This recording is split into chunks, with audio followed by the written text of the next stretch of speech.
Happy birthday to you. Happy birthday to you. Happy birthday to June মাসটা আমার কাছে না সত্যি ভীষণ স্পেশাল। এই একটা মাসেই যেন একের পর এক আনন্দের উপলক্ষ। আমার মেয়ের জন্মদিন, আমার হাজব্যান্ডের জন্মদিন, আমার সবচেয়ে কাছের বন্ধুর জন্মদিন, আরও অনেক প্রিয় মানুষের বিশেষ দিন এই মাসেই।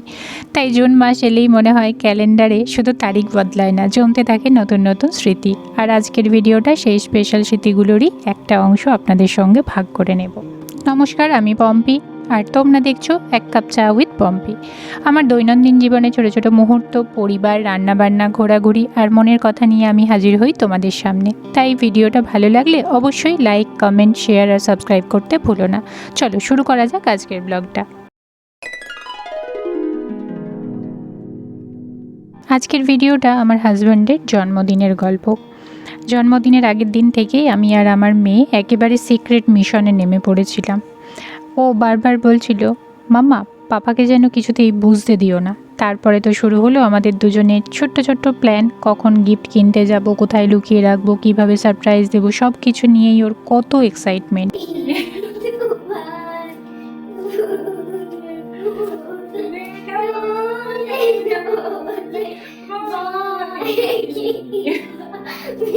সবচেয়ে অবাক লাগে এখন আর ওকে এসব শেখাতে হয় না। আগে আমরা ওর জন্য সারপ্রাইজ প্ল্যান করতাম, আর এখন ও নিজেই আমাদের জন্য প্ল্যান করে।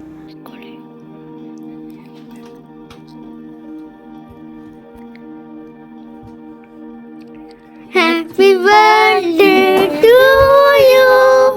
Happy birthday to you.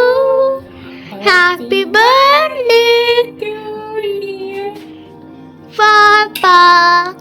Happy birthday to you.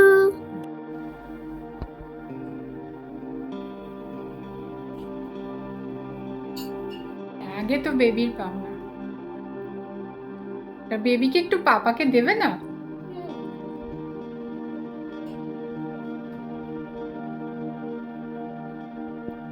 আমার জন্মদিনের সময় ওর পাপার সঙ্গে লুকিয়ে কথা বলে, আবার ওর পাপার জন্মদিনে আমার সঙ্গে লুকিয়ে প্ল্যান করে। মাঝে মধ্যে তো বলে, মাম্মা তুমি এদিকে এসো তো, পাপাকে বলো না। এই ছোট ছোট কথাগুলো শুনলে বুকের ভিতর কেমন যেন একটা অনুভূতি কাজ করে। মনে হয় সত্যি তো আমাদের ছোট্ট মেয়েটা কবে যে এত বড় হয়ে গেল, সময়টা যে এত দ্রুত চলে যাচ্ছে সেটা বোধহয় সন্তানদের বড় হয়ে ওঠা দেখলেই সবচেয়ে বেশি বোঝা যায়। সৌভিকের জন্মদিন। সৌভিক যেহেতু বিরিয়ানি লাভার, তাই ওর জন্য বিরিয়ানি করেছিলাম, আর করেছিলাম চিকেন চাপ। আর তো বাঙালিদের পায়েস না হলে তো জন্মদিন সম্পূর্ণ হয় না, পায়েসও ছিল। চলো আজকে তোমাদের সঙ্গে চিকেন চাপের রেসিপিটা আমি শেয়ার করি। যদিও এই রেসিপিটা কিন্তু আমার নয়, আমার বন্ধুর। প্রথমে মাংসের পিসগুলোর গায়ে ছুরি দিয়ে চিড়ে নিয়েছিলাম। তারপর টক দই, পেঁয়াজ, রসুন, আদা, কাঁচা লঙ্কা, পোস্ত, কাজু বাদাম, চারমগজ দিয়ে একটা পেস্ট বানিয়ে নিয়ে ওটা দিয়ে দিয়েছিলাম। তারপর এলাচ, দারচিনি, লবঙ্গ, সাজিরা, সামরিচ, জায়ফল, জয়ত্রী শুকনো খোলায় একটু নেড়ে নিয়ে গুঁড়ো করে নিয়ে ওই পেস্টটাও দিয়ে দিয়েছিলাম। তারপর পরিমাণ মতো নুন, চিনি, কাশ্মীরি লঙ্কা গুঁড়ো, ছাতু, হলুদ, গোলাপ জল, কেওড়া জল, মিঠা আতর আমার কাছে ছিল না তাই দিইনি, তোমাদের কাছে থাকলে দিয়ে দেবে, সাদা তেল দিয়ে ভালো করে মিশিয়ে নিয়ে ম্যারিনেট করে রেখে দিয়েছিলাম। ওভারনাইট রাখতে পারলে ভালো হয়, বাট আমার ফ্রোজেন চিকেন থাকে তো তাই ওভারনাইট করে রাখার প্রয়োজন হয়নি। আমি মিনিট 15 আগে এটা ম্যারিনেট করে রেখে দিয়েছিলাম। আর এইদিকে মাটন বিরিয়ানির জন্য আমি একটু প্রেশার কুকারে করব ভেবেছিলাম, তাড়াতাড়ি করার জন্য। সেই জন্য প্রেশার কুকারে অল্প তেল আর ঘি মিশিয়ে একটু দারচিনি, গোটা গরম মশলা ফোড়নে দিয়ে তেজপাতা দিয়েছিলাম, দিয়ে পেঁয়াজগুলো দিয়ে দিয়েছিলাম। পেঁয়াজটা একটু ভাজা ভাজা হয়ে গেলে আদা রসুনের পেস্ট দিয়েছিলাম। আদা রসুনের পেস্টটা একটু নেড়ে চেড়ে নিয়ে কাঁচা গন্ধটাও চলে যাওয়া পর্যন্ত আমি নেড়েছিলাম। তারপরে একটু গরম জল দিয়ে দিয়েছিলাম।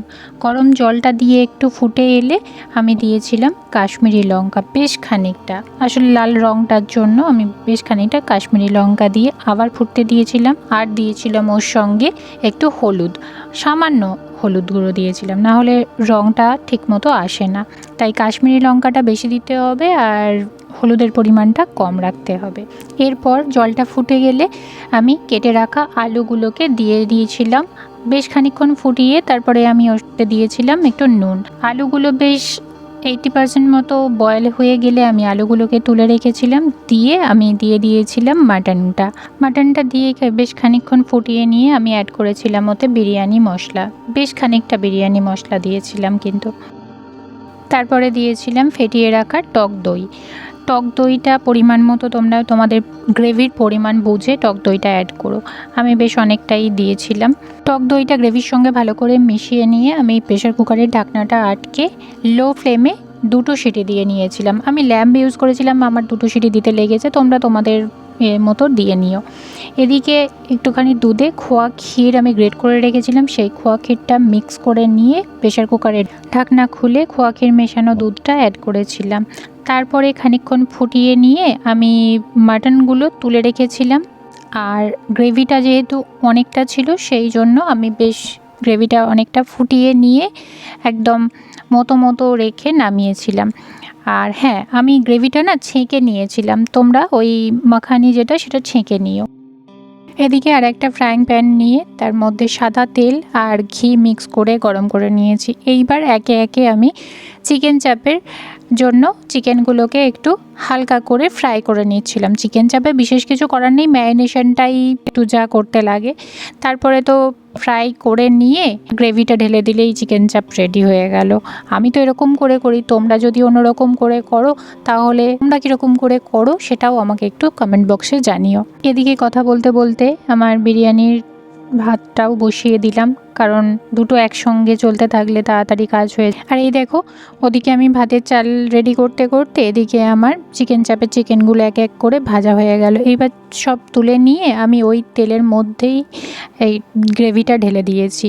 এইবার সামান্য একটু গরম জল অ্যাড করেছি, গরম জল অ্যাড করে আমি চিকেনগুলোকে দিয়ে দিলাম। এইবার ঢাকা দিয়ে জাস্ট ফুটতে দেব। আর পরিমাণ মতো নুন, চিনি, লাস্টে একটু মিষ্টিটা ঠিক আছে কিনা দেখে নামিয়ে নেব। ওই সব করতে করতে এদিকে আমার বিরিয়ানির ভাতও রেডি হয়ে গেছে। ভাতের চালটা ছেঁকে নিয়ে আমি এইবার বিরিয়ানিটা দমে বসাবো। তো দমে বসানোর জন্য আমি একটা বড় পাত্র নিয়ে নিয়েছি, যেটাতে আমি বিরিয়ানি করে থাকি। তো যেটা আমি ছেঁকে রেখেছিলাম সেইটাই আমি আগে দিয়ে দেব। তার মধ্যে একটু দুধ দিয়েছি। এইবার দেব একটু লেবুর রস। এই লেবুর রসটা আর দুধটা অ্যাড করার পর না পাত্রটাকে একদম নাড়ানো যাবে না, তাহলে ছানা কেটে যাবে। তারপর দিলাম আমি একটু বেশ খানিকটা বিরিয়ানি মশলা। বিরিয়ানি মশলাটা দেওয়ার পর আমি মাটন আর আলুগুলোকে ভালো করে সাজিয়ে দেব। বিরিয়ানির এই লেয়ারিংটা করা কিন্তু ভীষণ ইম্পর্টেন্ট। তারপর আমি একটু নুন অ্যাড করেছি, তোমরা চাইলে এখানে চিনি অ্যাড করতে পারো। আমি একটু খোয়া ক্ষীর ছিল সেটা অ্যাড করেছি, না থাকলে আমি চিনি ইউজ করি। আর দিয়েছি কালারের জন্য একটু ফুড কালার, আমার কাছে কেশর ছিল না, আমি ফুড কালার ইউজ করেছি। তারপরে ভাতগুলো দিয়ে দিয়েছি। ভাতটা একটু হাতার সাহায্যে সমান করে নিয়েছি। তারপর আমি ওপর থেকে দিয়ে দিয়েছি আবার বিরিয়ানি মশলা, তারপর দিয়েছি হালকা একটু লেবুর রস, খোয়া ক্ষীর দিয়েছি, একটু ফুড কালারটা, আর দিয়েছি আমার কাছে বেরেস্তা কেনা ছিল, সেই বেরেস্তাটা অনেকটা পরিমাণে দিয়ে সাজিয়ে দিয়েছি। এরপর ফয়েল পেপার দিয়ে মুখটা আগে ঢেকে দিয়েছি। তারপরে আমি ঢাকনাটা ইউজ করে দমে হতে দিয়েছি। প্রথমে আমি 10 মিনিট একদম হাই ফ্লেমে রেখেছি, আর তারপর 20 মিনিট মতো আমি লো ফ্লেমে রেখেছি। আর এদিকে কথা বলতে বলতে তো আমার চাপ রেডি হয়ে গেছে। আমি জাস্ট নুন মিষ্টিটা একটু টেস্ট করে নামিয়ে রেখেছি। আর এদিকে ওর জন্য যে পায়েস করে রেখেছিলাম সেই পায়েসটা আর চিকেন চাপটা আমি আগে ওর জন্য সরিয়ে রাখলাম। দেখতে দেখতে কখন যে দুপুরটা কেটে যাচ্ছিল বুঝতেই পারছিলাম না। মেয়েকে স্কুল থেকে নিয়ে আসার দায়িত্বটা সেদিন ওর পাপাই নিয়েছিল, কারণ আমাদের ছোট্ট ম্যাডামের একটাই ইচ্ছে ছিল যে ও নিজে হাতে পাপাকে পায়েস খাইয়ে দেবে।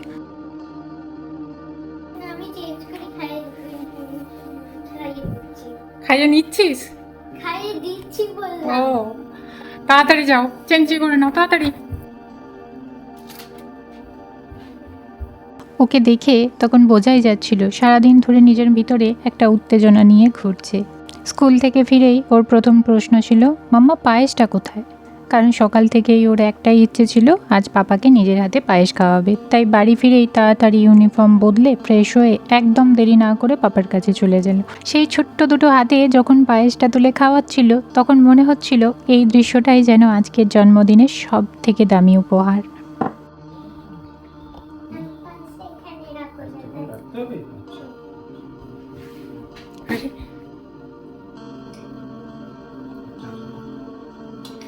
চাষটা হলো আরো তো কিছু করবে এটা। নাও, খাইয়ে দাও। সবে কি দারুচিনি স্পেশাল? ভালো নয়? মানে ভালো, আরে আরে অ্যাজ ইউজুয়াল মানেটা কি? as usual খারাপ করতে কেন কেন মানে যেরকম হয় সেরকম, হ্যাঁ, বেটার সেটা কি? কি খারাপ হয়? তুমি বলে কেমন হয়েছে? ওরে বাপরে বাপরে। আমি আর মেয়েটা এখন বেরিয়েছি সৌভিকের জন্য একটু জিনিস কিনতে, একটু ফুল নেবো। নাহলে তো খাওয়া দাওয়া শেষ করে আমি আর মেয়ে বেরিয়ে পড়েছিলাম অলডিতে। ভাবলাম জন্মদিন বলে কথা, একটা ছোট্ট ফুলের তোড়া না হলে যেন কিছু একটা অসম্পূর্ণ থেকে যায়, তাই চলে গিয়েছিলাম আমাদের পাড়ার দোকানেই। সেদিন খুব বেশি অপশান ছিল না, অনেক খুঁজেও মনের মতো কিছু পাচ্ছিলাম না, কিন্তু একটা সাদা রঙের ফুলের তোড়া আমাদের দুজনেরই খুব ভালো লেগে গিয়েছিল। বিশেষ করে আমার মেয়েটার, ও একদম বলে দিল, মাম্মা এটাই নাও। আসলে সব সময় অনেক দামি বা বড় কিছুই যে সুন্দর হবে এমন তো নয়, এমন অনেক সময় খুব সাধারণ একটা জিনিসও অনেক বেশি আপন লাগে। এই সমস্ত করতে করতেই সন্ধ্যা নেমে এলো, টেরই পেলাম না। এরপর তো শুরু হলো রাতের কেক কাটার প্রস্তুতি। সবাই একটু সাজগোজ করে নিলাম তাড়াতাড়ি করে, আর মেয়েটা তো ছিল সবচেয়ে বেশি এক্সাইটেড, কারণ কখন পাপার হাতে ওর নিজের গিফটগুলো তুলে দেবে। এই তো দিয়ে আমার স্মাইলি করে চেষ্টা করলাম কি করে। আচ্ছা সাইড ফেস হয়ে গেছে। দাঁড়াও, আমার কাছে আরেকটা গিফট আছে। বাবা যাও যাও যাও নিয়ে এসো। ইয়ে বাবা কিছু না ব্যাগ গো। পাপার তো মজাই মজা, হ্যাঁ গিফটই গিফট। গিফটি গিফটি কত গিফটি।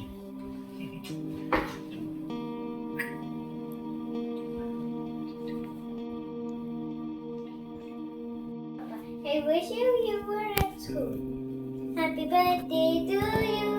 Happy birthday to you. Happy birthday, happy birthday, happy birthday to you. যখন আমার মেয়েটা নিজের হাতে গিফটগুলো ওর পাপার হাতে তুলে দিচ্ছিল, তখন শুধু আমি দেখছিলাম। সেই মুহূর্তে গিফটটার দাম আর গুরুত্বপূর্ণ ছিল না, গুরুত্বপূর্ণ ছিল ওর চোখের আনন্দটা। সত্যি বলতে এই দৃশ্যগুলোই আমার কাছে জীবনের সব থেকে বড় প্রাপ্তি। তারপর তো শুরু হলো আমাদের চিরাচরিত ফটো সেশন আর কেক কাটা পর্ব। রাত যত বাড়ছিল ততই মনে হচ্ছিল আরেকটা বছর কেমন যেন চোখের পলকেই কেটে গেল। একটা সময় জন্মদিন মানেই শুধু কেক কাটা মনে হতো, এখন বুঝি জন্মদিন আসলে একটা মানুষকে নতুন করে ধন্যবাদ বলার দিন। ধন্যবাদ এতগুলো বছর পাশে থাকার জন্য, ধন্যবাদ আমাদের ছোট্ট পরিবারটাকে এত সুন্দর করে আগলে রাখার জন্য, আর ধন্যবাদ প্রতিটা সাধারণ দিনকে অসাধারণ স্মৃতিতে বদলে দেওয়ার জন্য। Happy birthday, happy birthday. Happy birthday to you.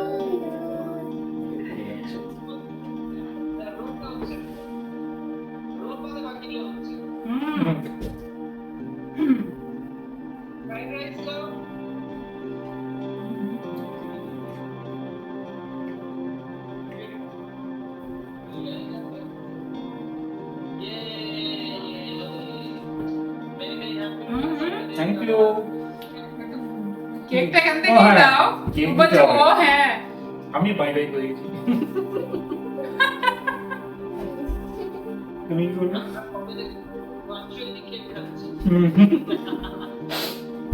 আর হ্যাঁ, একটা কথা তো না বললেই নয়, এখন মনে হয় পরিবার শুধু রক্তের সম্পর্কেই তৈরি হয় না, কিছু মানুষ দূরে থেকেও এতটা আপন হয়ে যায় যে বিশেষ দিনগুলোর আনন্দগুলো তাদের ছাড়া যেন অসম্পূর্ণ লাগে।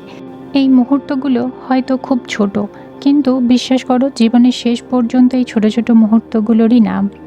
আজ কেকের মোমবাতিগুলো হয়তো নিভে যাবে, ফুলগুলোও শুকিয়ে যাবে, ছবিগুলো ফোনের গ্যালারিতে জমে থাকবে, কিন্তু এই হাসিগুলো, এই অনুভূতিগুলো, এগুলোই আমাদের সঙ্গে থেকে যাবে অনেক অনেক বছর। আজকের ভিডিওটা যদি তোমাদের ভালো লেগে থাকে তাহলে অবশ্যই একটা লাইক করো, কমেন্ট করে জানিও ভিডিওর কোন মুহূর্তটা সব থেকে বেশি ভালো লেগেছে। আর যারা এখনও আমার ছোট্ট পরিবারের সদস্য হওনি তারা অবশ্যই চ্যানেলটা সাবস্ক্রাইব করে পাশে থেকো। তোমাদের ভালোবাসা আর আশীর্বাদই আমাদের প্রতিটা সুন্দর মুহূর্তকে আরও বেশি করে স্পেশাল করে তোলে। আজ তাহলে এখানেই শেষ করছি। সবাই খুব ভালো থাকবে, নিজের মানুষগুলোর যত্ন নেবে, আর ছোট ছোট মুহূর্তগুলোকে সুন্দর স্মৃতিতে পরিণত করতে ভুলো না কিন্তু। আবার দেখা হবে নতুন কোনো একটা গল্পে, নতুন একটা দিনের সঙ্গে। ততক্ষণ পর্যন্ত সবাই খুব ভালো থেকো, সুস্থ থেকো আর সবসময় হাসি খুশি থেকো।